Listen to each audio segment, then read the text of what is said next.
Correct. And on to question 8.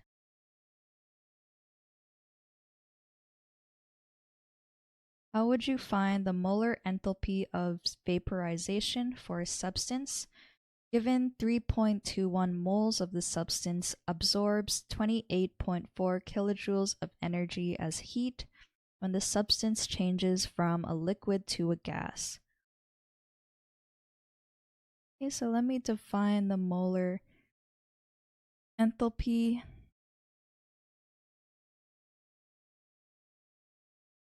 of vaporization.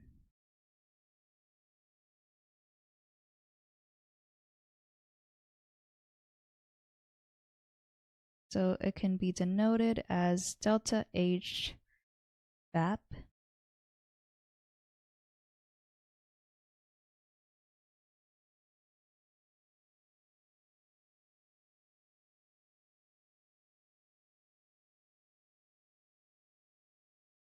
So this is the enthalpy needed to convert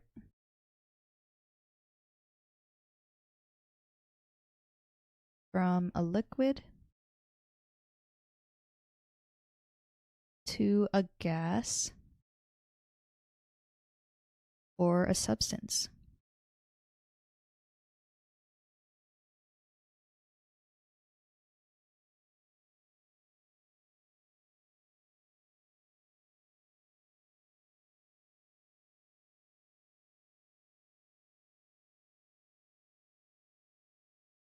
So the heat needed for this reaction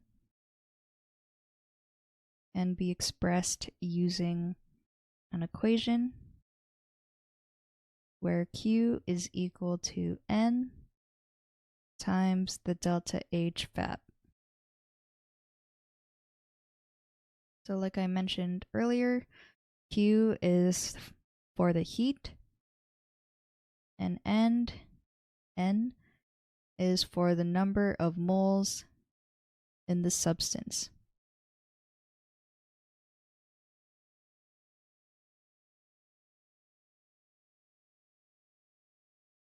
Okay, so notice that the heat that is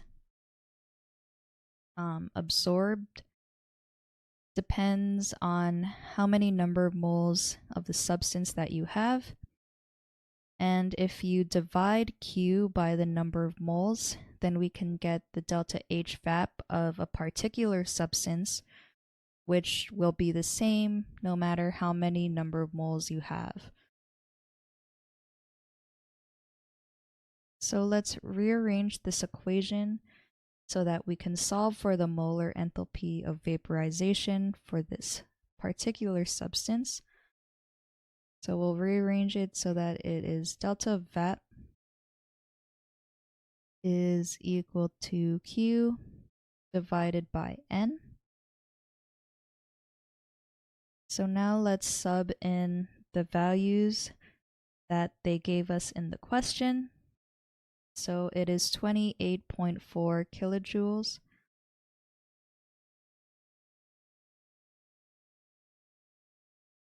Oops.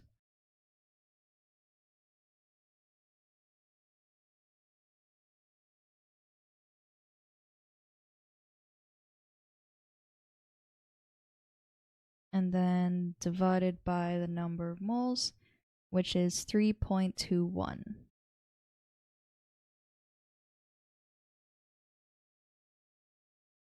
Okay, so this gives us a molar enthalpy of vaporization equal to 8.85 kilojoules per mole.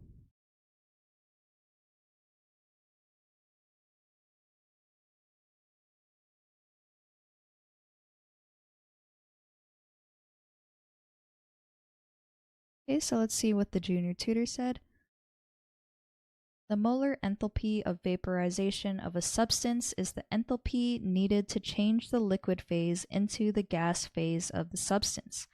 The heat needed is given by Q equals N times delta H vap, where N is the number of moles present in the substance, while delta H is the vaporization enthalpy change for the substance. If given that you have 3.21 moles of the substance and heat it up to 28.4 kilojoules to change it to a gas, the computation will be delta H is equal to Q divided by N. Substitute the given values and solve. So delta H is equal to 28.4 kilojoules divided by 3.21 moles, give us 8.85 kilojoules per mole. A 3.31 mole of substance that absorbs 28.4 kilojoules of energy has a delta H equal to 8.85 kilojoules per mole when changed from a liquid into gas. Yep, so this solution is correct.